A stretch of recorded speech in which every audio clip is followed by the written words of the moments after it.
I just finished a Malibu treatment on her as she has really bad well water. After treatment, I fluffed dry. Then I brightened it up by adding foils with Matrix Level 9 bleach and mixture of 20 and 30 volume. Then shampoo out with Matrix Purple Shampoo. Towel dry, then applied Matrix Toner 11P with 10 volume.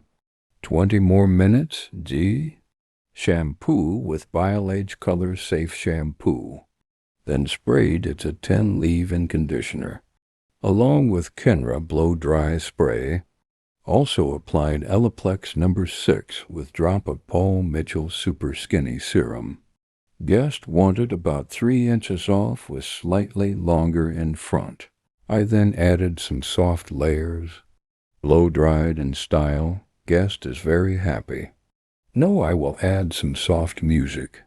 If you do not like the music, feel free to mute it. Thank you so much for watching the video.